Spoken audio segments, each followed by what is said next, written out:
Let's get started. So, thanks everyone for showing up. This is the first in the Space Underground Q1 speaker series. Um, so named because I like things that are self-descriptive. Space Underground is, if you haven't already noticed, it exists on this Discord server. The purpose is to um, sort of the reduce the need for rework. I think that we've all, over the course of our careers thus far, have reinvented the wheel a number of times um, when we may have been able to leverage things that other people have done before. Aerospace is very, with the exception of the national space programs um, or civil space, is very locked down uh, behind a lot of kind of proprietary walls, you know, and a lot of that I think over time has resulted in a number of inefficiencies. I, you know, as I'd like to kind of move us all forward um, as an industry, I want to help to do that by reducing some of those inefficiencies. I think one of those is just having a place for people to talk, discuss, ask questions that isn't necessarily centered around a conference, because those are great, but how many conferences can you go to a year? Uh, that can also be a lossy place for information. You could have a really good discussion, and then 3 days into the conference, you might have lost that person's business card or not taken a good note on it, and 30 minutes of a good conversation was enjoyable, but it may not have turned into anything. Hopefully, people come here, they ask questions, they interface, they learn from our speakers, and they forge some connections that they wouldn't have otherwise had. Um, I know of all the people that I know in the audience, which is about 90% of you, they're all very helpful and inquisitive. And I mean, we work in space. What's not to love? So, with all that out of the way, thank you for coming to Space Underground. My name is James DeCorsia, as it says at the corner of my screen. Here at the corner of his screen, we have Mike Carey. Mike has had a long and very interesting career in the space industry, starting off in the Air Force and moving through a number of startups and uh, consulting jobs that he's done along the way. He's going to explain that better than I can, hopefully peppered with some anecdotes, and I think he's got slides to share as well. So um, take it away, Mike. Hey, great. Thanks, James. First of all, thank you for creating Space Underground. I'm actually really excited about the platform, the forum, if you will. Um, it's and hopefully we create and cultivate a community or a sub community, I guess, if you will, that feels really comfortable and learning from one another and sharing some ideas and and um, and advancing the ball on a lot of things. I happen to be pretty familiar with the ground segment, so I figured that'd be natural for me to kick off. But if you guys will indulge me for a couple minutes, I'll give you some background. So in theory, you'll be convinced that I'm a credible speaker, if you will. I'm from Michigan originally as a kid, and then I returned to Michigan after 34 years in the Air Force. But I enlisted out of high school and then became an avionics and communications technician on fighter jets. And really, that became foundational to my understanding of communication and radar, the physics, the technology, and whatnot. Back in the olden days, of course, it was not the physical part was not at all what it is today, but the physics of communications hadn't changed a whole lot. The fundamentals are the same, and so a few years after working on jets, I got a commission as an Air Force officer, and I began operating, flying Defense Meteorological Satellite Program (DMSP) military weather spacecraft. Um, and that's when I first got introduced to the ground segment, right? Because we had to use the satellite control, Air Force satellite control network, plus two dedicated antennas of our own um, to support the three satellite constellation of weather spacecraft back in the late '80s, and then I moved on to radar, and then rockets out of Cape Canaveral and other things. But along my career path of as a space operations officer and then a missile operations officer later on, the last third of my career, um, the Air Force satellite control network became part of my DNA, if you will, for better or worse. I was a detachment commander at what was Colorado Tracking Station. Its call sign was Pike. I was the last detachment commander organizationally for that, and then ultimately it got shut down and then became a test facility. Um, but the Air Force Satellite Control Network's been around for a long time, and back in the '70s, Sunnyvale was the sole source of command and control of those spacecraft, and they created a thing called CSOC, Consolidated Space Operations Center, about 12 miles east of Colorado Springs, which became Falcon Air Force Station, then Schriever Air Force Base. And then they shut down Sunnyvale. Oddly, it was on the San Andreas Fault, great place for a ground station um, hub. But anyway, so all of the comings and goings of the ground network, whether it was in the Seychelles for a time and now it's not.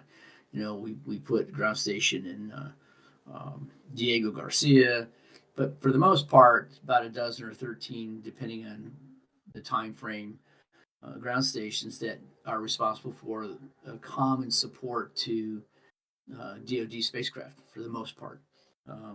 But that's how I got into ground. And then when I retired from the Air Force, a friend of mine, Sean McDaniel, reached out and said, "Hey, how'd you like to come and work with me as a consultant or as an advisor?" I said, "Well, what do you do?" And he told me, and I said, "Well, it doesn't sound like you need like a whole lot of advice, because what I really want to do is I want to start a new company that creates a modern satellite command and control network." And I went, "Oh, dude, I'm in for sure," because what was available was expensive, and companies like Spire and Black Sky Global Spaceflight Networks, Spaceflight Inc. Were creating their own ground stations. Planet Labs were creating their own ground stations because the commercial alternatives were too expensive, and they could basically build a network themselves far less costly. So think about that. That's as if you and I, uh, grab our cell phones, and it's better for me to establish a network of antennas, and you and I put antennas in our backyard so that we can talk to each other. That part is cheaper than using Verizon or AT&T. And so that convinced us that there was a market there to be addressed, and we weren't the only ones who thought so. So in 2014, in SmallSat in Logan, um, John Springman and Chris Andrews, I think it was Chris Andrews, can't think of his first name, from Andrews Space. At Spaceflights came with Spaceflight Networks. At the same time, we came out with Atlas Space Operations. At the same time, Christopher Richards came out with RBC Signals. I mean, it was like everybody at the same time went, there's business to be made here. And Peter Platzer at Spire had said, "Hey, I'm going to lease excess time on my antennas," and Spaceflight said the same thing. And those didn't play out quite as expected because the regulatory and the practicality of using somebody else's antenna when they're not using it. That's great for test, demo, checkout, first flight. It's not really good for a holistic support system for getting data down of a viable constellation, a business viable constellation. So anyway, um, that's kind of how I got into commercial ground. Before then, for a short period of time, about 3 years, I was a CEO of AAC Microtech North America. AAC back then it was a Swedish company, but then they bought Clyde Space, and then since then they've acquired Space Quest out of Virginia, Hyperion out of the Netherlands, and a couple other companies, and I helped them go public in 16. 2017, Atlas found its investors and got its legs under it, and I just left Atlas in the past year and have become a full time consultant in that time frame. So I feel pretty comfortable talking about uh, the development of ground, some of the challenges, some of the opportunities, and I really want to present a couple of just thought provoking slides for you guys to chew on. And I really have no idea what your backgrounds are on these things. Some of you might be, like no kidding real experts, and some of you might just be curious as to what's going on. But let me share my screen.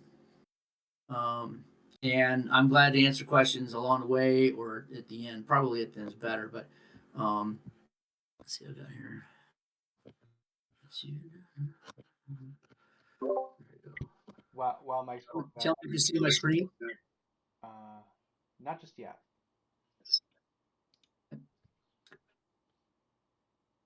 And while Mike's pulling that up, here it comes. Format's going to be save your questions for the end, because I'm not super nimble with all of the with all the Discord stuff yet, and I think it'll be easier if we just work it that way. So take it away. Yeah, and James, I think that really kind of speaks to the nature of this presentation platform. Like, it can be flexible, it can be dynamic, it can be what we need it to be, and so yeah, take notes for your questions, and let's come back. And if you want to pull on a thread that I kind of glossed over, um, have at it. So that's cool. All right, so to me, like, what's up with the ground, right? In the Oh, ground. Mike, you are presenting the Discord page. All right. Yeah. Well, that's not what I meant to. That's not what I meant to share. All right, let's try this again. Share my screen.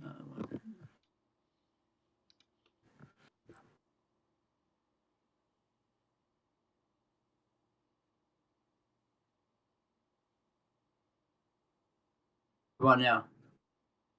We're good. We're good. Better. Yeah. Okay. I too am a novice on Discord, but I'm not a novice on the ground. How's that sound? So in a space ecosystem, the first thing typically to be considered is what problem are you trying to solve, right? Whether um, polarimetric imagery, lunar something, PNT, whatever. And so the focus goes on the sensor or the package, right? The payload. And then, of course, that describes how you'll build a satellite because it'll describe how you need power and how you need um, access to whatever you're sensing, and you'll need an onboard computer that can process and all of the avionics and the bus components that enable that sensor to be viable and either competitive in the commercial market or um, solving the unique problem of, say, a government um, issue, military, national security, or whatever. Um, and so the attention and the money will go to sensor and bus platform spacecraft first and foremost. And then in the thinking of how that's going to go, the orbitology is then the mission orbits are constructed, and then they'll go, well, and then I need to be in a rocket that gets me in this orbit. Or they'll say it's a flight demo. I don't care what orbit it's in. I need the cheapest, fastest access to space. So I'll go share a ride on, booster XYZ because that'll show my investors that it's viable. Then I'll do a min viable product. I'll do 2 polar orbits, even though I never intend to go in polar orbit again, and blah, blah, blah, blah, blah, blah, blah. And the last thing that's ever really thought of invariably is how will we get our data down? How will we get our data down when we want it, in the amount we want, at the price point we want? And so ground systems um, are thought of last almost every time. And because of that, there's timelines that aren't always understood until it's either too late or almost too late to secure a contract for that. Um, ground So in 1957, see, in 1956 there were zero satellites, right? And in 1958 you're up to a total of I think one. And the ground systems that were put in place during the great space race of the Cold War were were really what moved forward into satellite operations when commercial space operations began. You know, geostationary spacecraft were the first, and for the longest time, the commercial space enterprise. And so their ground stations are typically large antennas at a very few number of Earth terminal locations, because the command and control of a geostationary satellite, although very important, excuse me, is not very dynamic relative to that of a MEO or a LEO constellation.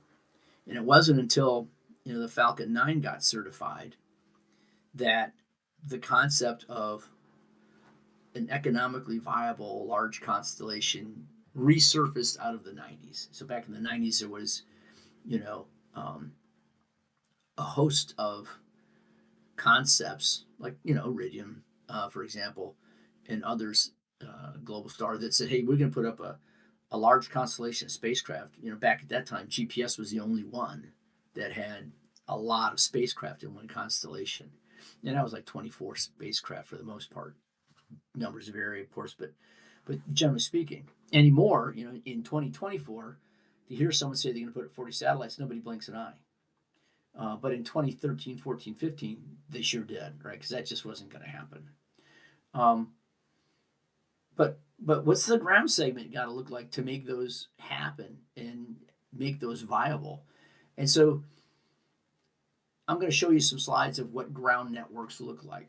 Some of them you're going to be intimately familiar with, and there's one or two I'm sure you're not going to be intimately familiar with. If you are, then you're a ground expert. Um, the antennas were put in place to support the LEO capable ground antennas were put in place to support government programs almost exclusively until about 15 years ago. And then a lot more came online just 10 years ago. But here's one of my favorite ones to show people. When you think ground station, I'll bet you're not thinking about this network. I almost guarantee you, none of you are thinking about the Chinese commercial network that is growing. I will say mirroring or similar to a North American or Western Europe network. The vast majority of these ground stations are in the PRC, but they're not alone. I mean, I went to American Samoa to site an antenna, and just across, the channel is a Samoan station that goes to MPOW, which is a Chinese um, commercial network. I was in Nairobi to work with the Kenyan Space Agency, and there's a Kenyan station there with China. South Africa works with just about everybody. Azerbaijan works with just about everybody. So you can see that this is a commercial ground station network. You see this big blank spot in North America, right? and in Western Europe. That shouldn't surprise anybody, because this ground station network has a big blank spot over China and Russia. Um, and who it is far less relevant than how people view the world when they think they can build a network to support spacecraft. It's one globe. The physics and geometry um, affect viewing stations, but the geology affects where you can put a ground station, and the politics is overlaid on that, right? So let's just go. Um, so you go here, and you go here. It's like, well, he's they don't have anybody in a polar network. No, they don't, and these guys do. Um, these guys have Alaska, And this is an old RBC station network. This is not how they currently depict themselves, and I'm not trying um, to do anything other than depict the Russian China ground station map when it's connected or when it's associated with a more traditional American network, right? Christopher Richards did a great job of setting deals across the globe. And nobody has a picture that looks like this. And they no longer reflect it that way, but that's a good representation of the access to space that, if you focus on the Russian landmass, that the Russians have. And this is an atlas image that shows Atlas and owned and controlled antennas in the dark blue, and then it'll be AWS and Viasat antennas in the light blue. And they're integrating other people's antennas to use their software to do the scheduling and control. But again, you see these big empty spots, right? And this is the NASA Near Earth network. And so this is more indicative of what came out of the Cold War, because that's pretty much where they got the time frame which they got their assets from. Um, so you can see the poles are kind of covered between Swedish Space Corporation and Kongsberg Satellite Services (KSAT) down in Antarctica, and then also up in S Range and Svalbard, and also Alaska. Um, so this is kind of, if you looked at a commercial range in 2012, 2013, this is kind of what it would look like. This is Leaf. Um, and so Leaf's an Italian ground service provider, and in the dark blues are their active sites when they um, in their earliest instantiation, right? So, and you can see it's in Italy, it's in Spain, it's Greece, places that you would expect, you know, a European-based ground network to kind of leverage. First you go to the ESA communities, right, and then you expand. And so interesting. See, you see Leaf here in Nuuk, Greenland. Um, Here's KSAT in Nuuk. What's not here, and I'm not sure why, on the Chinese one, maybe because it's not owned by the same people. But there, China's got a ground station just north of Nuuk on a place called Disco Island, and it's not a discotheque, Disco Island. It's that sounds like it. I don't know that they're dancing up there.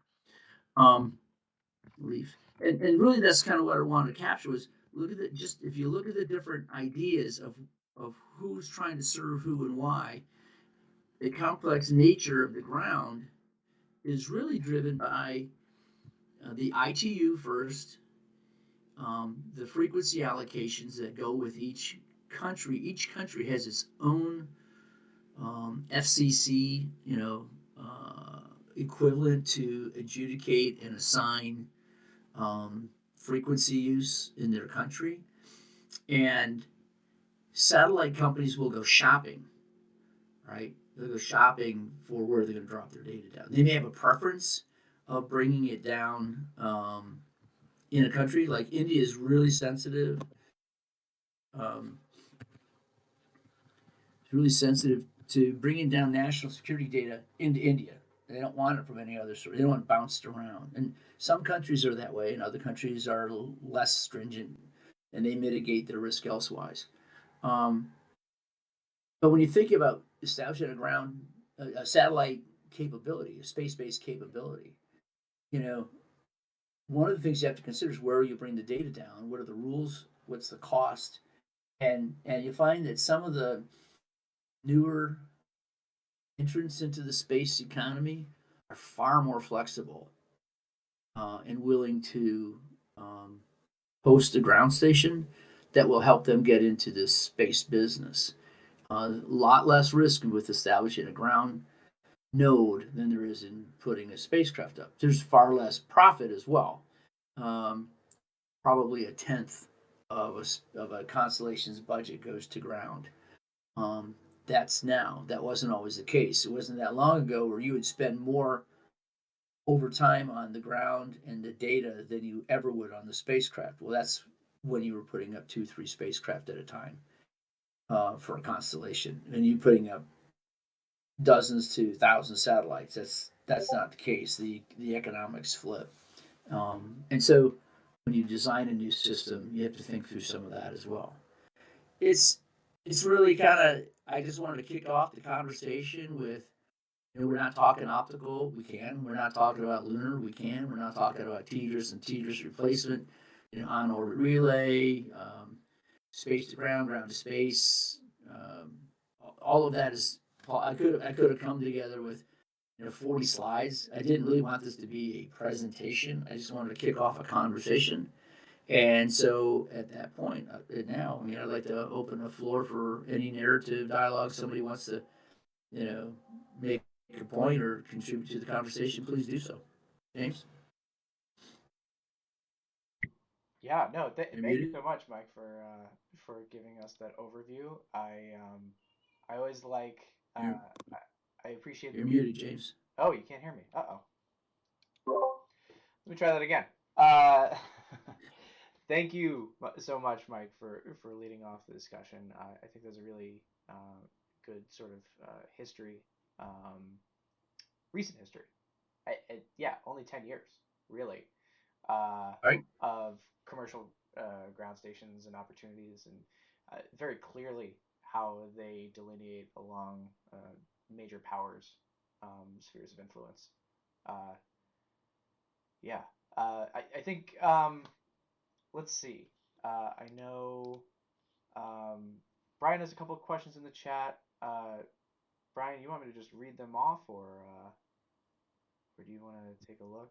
I'm gonna add an audio element. So, all right, I'll read them off for him. The first question he has: are the PRC networks available to American companies, or are they limited to Chinese and Chinese allies only? Yeah, so they're certainly available to non Chinese. I met with their CEO, very charismatic guy, um, and um, they're very interested in expanding their customer use beyond um, the non-Western world, to just say, right? So the challenge is not can is there something to preclude you from doing that? Um, it depends on what your customer base will demand of you as a data or service provider. He and I met in Kenya and had a great conversation. Um, and I was really curious as to how they go about their business in China, and it was really very common to how we do, how they set requirements, how they establish needs, um, price points, blah blah blah. Everything. It sounded like I was just talking to somebody from Europe, if you will, on the same issues. But to so they're open to everybody for real. It's not everybody being open for them. Like the company next to them was a French company, and they said there was no way that they would ever do business with them, and they had their own reasons for that. And I didn't ask, and they didn't share what they were. But it's not because the PRC won't support you. It's more because you or your customer base or whatever filters you operate through have made you say, "I'm not going to do that." I mean, there's some folks who won't use other companies too, and it may not be with the geopolitics, but it might be with the data sharing requirements of that country that is um, hosted the station. So All right. Uh, does that help? yeah, definitely. I had a question, and Brian's got a few questions in here, so I'm gonna jump in with one of my own. Yeah, I see that. I'm catching. I'm just catching it now. Yeah. Um, what do you? So what's interesting was I remember IAC was held in Azerbaijan. Um, it was either last year or the year before, and Hmm. you know, because of where it was located, for me personally, I didn't think that it was, I didn't feel 100% comfortable with going there. And then I also, and that might just be a In personal preference. Baku? Yeah. And Wow. but I also noticed that it seems to, it's almost like a triple point as far as sort of spheres of influence between Russia, China, and Western interests. Sure. Yeah. Do you do you also get that impression? And is that, obviously it's reflected in the maps, but is that an artifact, or is that a real impression? Uh, it's real. It's definitely real. I mean, Azerbaijan, Azer Cosmos, the guys out of Baku, um, we have worked with them. When I say we, I'm sorry, I'm no longer with Atlas, but that's where my head is right now. We had engaged them. Infostellar out of Japan has a presence there. RBC has a contract there. The Chinese have a contract there. Uh, and one of the conversations we have with them as the host is, and the same conversation happened in Kenya. Um, so, so as an American company, are you comfortable being co-hosted, co-located with your strategic adversaries? We'll just say, right? And each company has to determine its technical risk. You do that anyway, but you also have to assess your political risk, right? Is the FCC or is NOAA going to allow me to have a license on a ground station that's, you know, in a fenced area 3 feet from, a Chinese station or a Russian station or you know, name your favorite other country that draws you some concern, right? Um, and so you have to go through that risk calculus internally. But generally speaking, there's not a whole when you go through the ITAR and EAR guidance. There's there's not there's really not that much stopping you from doing a lot with the world, to include China. You just have to think through and then go through the hoops of ensuring that your import export or whatever you're sharing or putting at risk is is um, is adequately protected and that's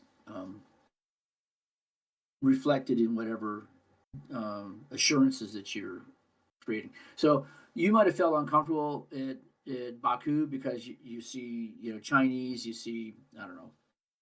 I would say Chinese and Russians just for just to make it simple.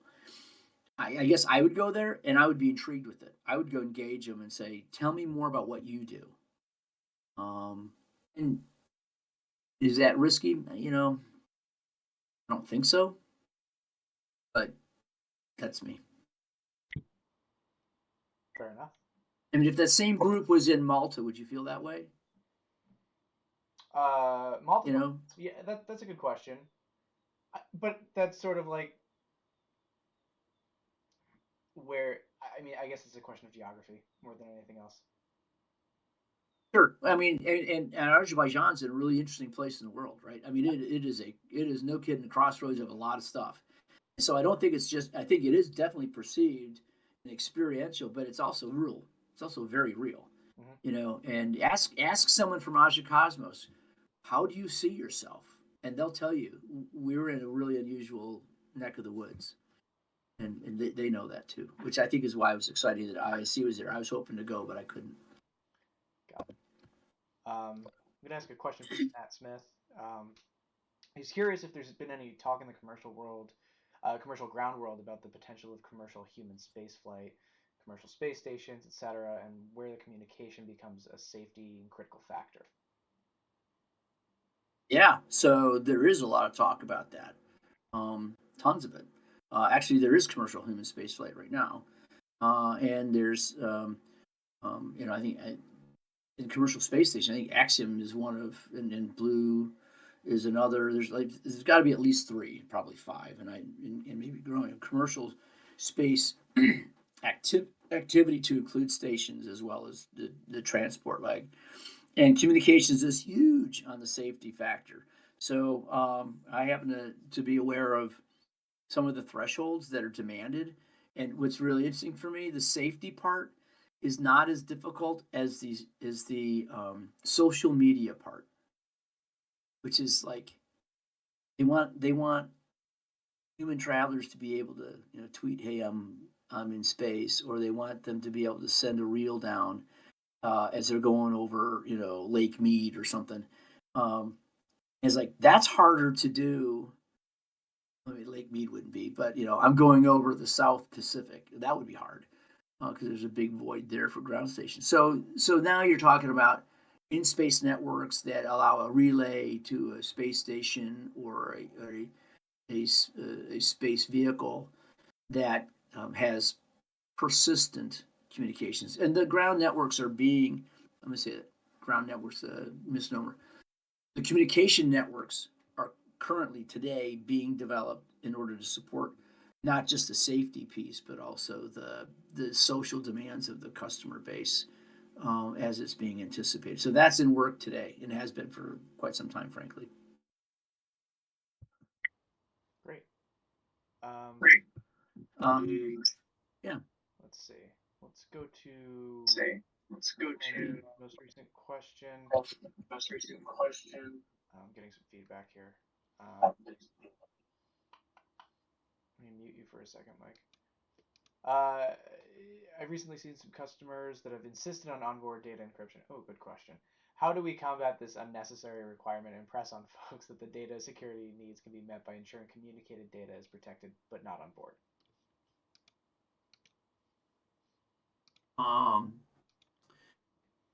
Outside scope of my expertise, although I'm familiar, Brian, with customers who want data security on board um, as if their data was not going to be encrypted in en route and in motion, data in motion as well as at rest. How do you walk them off that? Um, I guess if I was on your team and we went and talked to a client who said that, I think best if you storyboard out the data flow and ask them to help you understand your why your data becomes at risk at its point in orbit. And I'm thinking that it may be because they're not comfortable with their supply chain for satellite components, or maybe they're the sensor folks and they don't have a way to assure that the bus doesn't have some kind of sidecar or something like that. Because I mean, I would just that's what I would do. I would say, okay, storyboard the data flow and identify all points of insecurity, and then identify what are the mitigation capabilities that have been employed, what can be employed, and maybe you walk them off that target.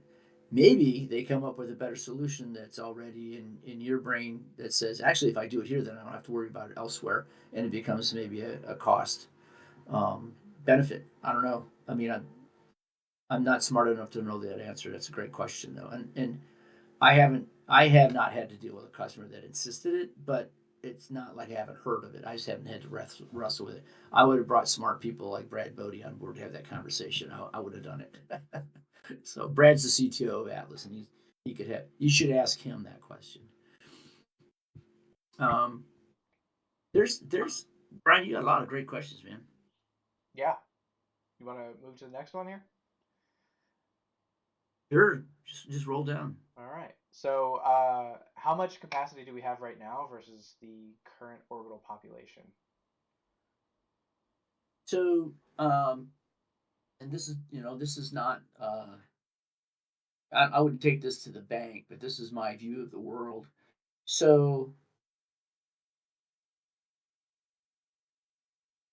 the current capacity of the aggregate ground networks is adequate to support the on-orbit population today.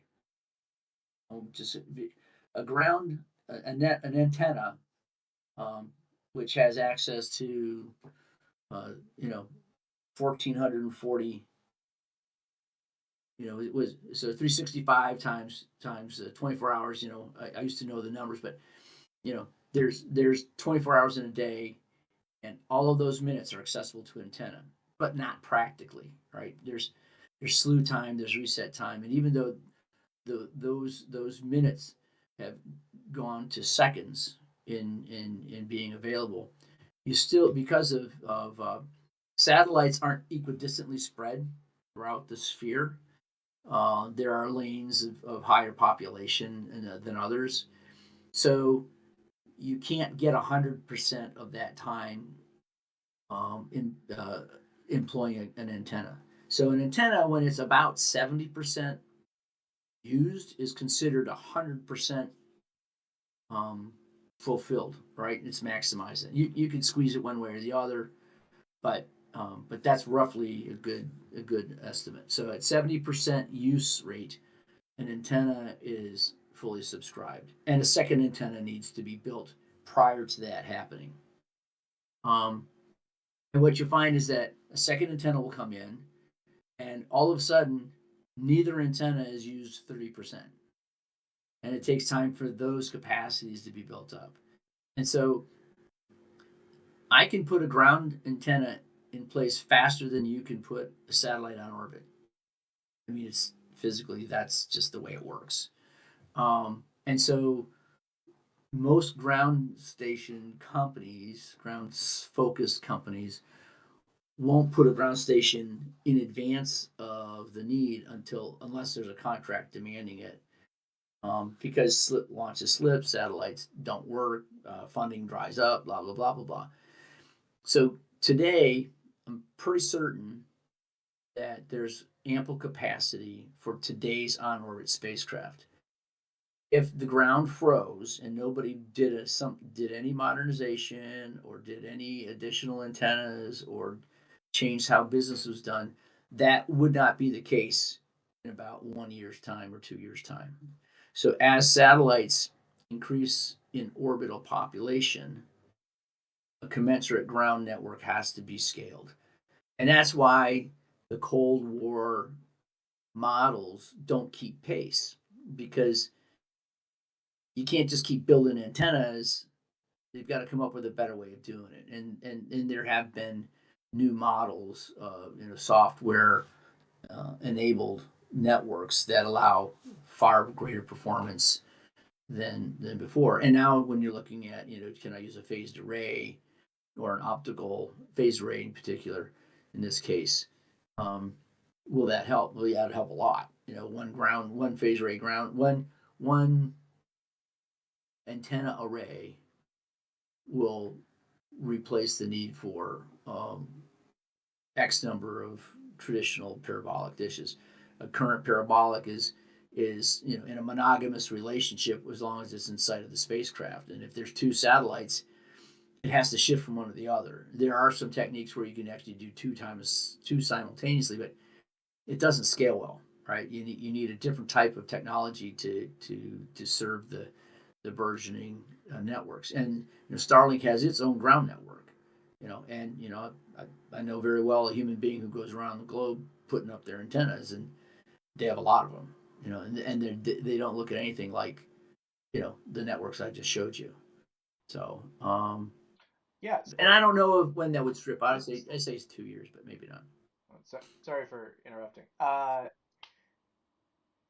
Yeah, so Brian's follow-on question or follow-on responses. So it sounds like the way to think about this is how much time do we have in the roadmap until we're fully saturated? And like you said, 1 to 2 years from now, if no additional capacity came online. My question, sort of to piggyback on that, so that's from an installation capability of existing nodes, right? How are we doing from a spectral perspective? So that depends on which spectrum. I remember doing a little research 5 years ago, 6 years ago, and it depends on who you ask. So you have to ask everybody, and then you have to amalgamate the data yourself to really have confidence. I heard, hey, everybody's moving to KA. Okay, that's not true. I heard everybody's moving from S to X. Well, that's not true either. Um, I heard you can't get an S band license in the United States. Well, that's not true either. Um, they're anecdotally accurate, but they're not actually facts, right? There's evidence that says that. There's policies and law that say that, but that doesn't mean you can't get an exception or that you can't work around it or that you can't find a solution. They're labor intensive. They're time intensive. You really got to have somebody, who is expert and is engaged and it builds a relationship and understands the risks that the government typically is trying to protect against. So the challenge that we have as users of the spectrum is that we are not the arbiters of spectrum, right? I mean, there's the auctioning of spectrum, there's the sale of spectrum, there's the redistribution of spectrum, whether it's C band or you know Ka military or S band up or whatever. And so what you find is satellite missions will dictate how much data they have to move. And that is really the king of what spectrum to be worked in. If because you can't get an S band license in Timbuktu, which is actually a place, um, you'll go to X band. I would say you're probably likely to go to the country next door that will give you the S band license a lot faster than you are to change the frequency you're willing to work in, because your mission dictates the data requirement, not the country that you've chosen to work in. If that's the case, you'll do like some do. They move out of the US and they go to work in the Netherlands, or they go to work in Ireland, or they go to work in Singapore. Why? Well, because they have a different set of rules. And so this idea that you can't get S band, so you got to go to X. That's true in some parts of the world. It's true in my part of the world, but it's not true in the world. So that's why I say you got to talk to a lot of people to get a sense of what's happening in spectrum. I mean, is there congestion? Absolutely. Um, and you're not just fighting with space people. As a matter of fact, Leo space people are like the least contested, you know, amongst themselves. It's the earthbound people who are using spectrum, like the television companies, really have a lock on S band, and they always have, and because they always have, it seems to me like they will. Um, and so between the Department of the Air Force, NOAA, and television broadcasting, S band is challenging in the United States, but it's not everywhere. You just pick a different country to go do your business. And I don't mean like find your company, but I mean to download your data and command your spacecraft. Right. So it seems like that kind of sparked this whole line of questioning that a couple people are orbiting, which is, um, what how does the international community play nicely in the sandbox? Who oversees, you know, from a regulatory perspective? You mentioned auctioning of spectrum. Who profits from the auction or sale of spectrum? Is that a commercial market, or is that quasi? Yeah, how would you characterize Governmental. that market? Yeah. So this is kind of getting. I mean, I know a little bit, but this is certainly not my expertise. But the World Telecommunications Conference um, is um, is where that happens. Spectrum is allocated essentially through the ITU, which is a UN empowered body. Everybody has right to spectrum over their geostationary slot. That's kind of how it starts. And then there's some collaboration and coordination that's required for your adjacencies, right? So, like, if you think, well, um, I can't get a license in Sweden, so I'm going to go to Finland. It's like, well, that might work, but just so you know, you got to coordinate with Russia and Norway too, because if you're at the tippy top, they're all together.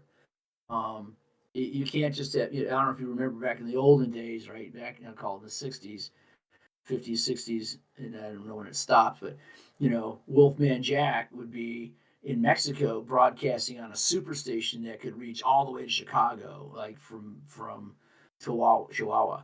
And but across the border, you know, you could never get that license in the United States. But you go across the border and you can.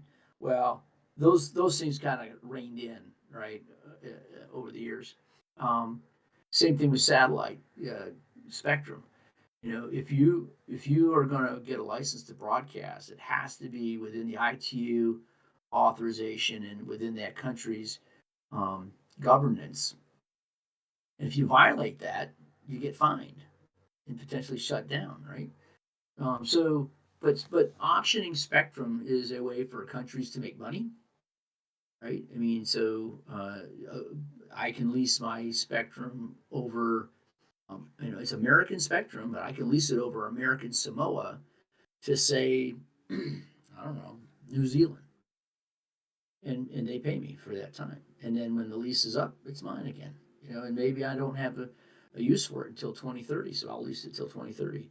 And then if you want to go build up a whole new communications network terrestrially, but you need to have spectrum that's currently assigned to amateur ham radio satellite operate, you know, satellite communicators. You'll go to the World Telecommunications, lobby your case, and try to get the votes to make the rule change. And so there's constant going back and forth on who has the rights to what. I mean, it's perpetual. Who profits? Probably the consultants that actually make the advice and set up the rules for those to vote on, or the lobbyists. It's nation state owned. Got it. Um, Great. Well, I think in the interest of keeping this tight to people who just have the hour aside, I wanted to just say on behalf of certainly myself and everyone else who's been engaged in this, thank you so much for coming, for leading off the speaker series, for being the first speaker in Space Underground, for bearing with me for the technical issues, and I really enjoyed this, even as the person having to operate it, which wasn't necessarily a guarantee. So I know if I did, everyone else did. What I would invite all of the members of Space Underground to do, which is the people who are still in attendance, I'm going to be in table one, as you can see, kind of in the channels on the left hand side underneath us. Mike, you are welcome to join us, but are under no obligation. And I'm just going to hang out there for a little bit and see if there's anything that we can, if there's any kind of follow-on discussion that we want to have. But I'm going to end the Yeah, recording I've here. got about 15 more minutes. I'll join you in table one. All right, cool. Well, I'll see everyone over there. Uh, Thanks again. Bye. Hey, James, thanks. I enjoyed it. I appreciate you inviting me to kick off. I thought you did a great job, and I appreciate the audience for staying with us and participating as well. I'm excited to see the next segment, the next series number two. Yeah. Thank you. What's that going to be? What is two? Well, What's that's the next one? oh, okay. So that is Brian Sims, who's full of questions as well as answers. Ah, So and that's going to be on requirements management. Number three, and they're every week at this time, Wednesday 1:30 for the next few weeks. Number three, which will be on the 14th, is Michael Holmes. He's 30 years AFRL and now at Earth Observant doing electric propulsion stuff. So yeah, cool. we got a good lineup coming up. All right. I'm excited for you. All right. I'll see you at table one. All right, bye everyone.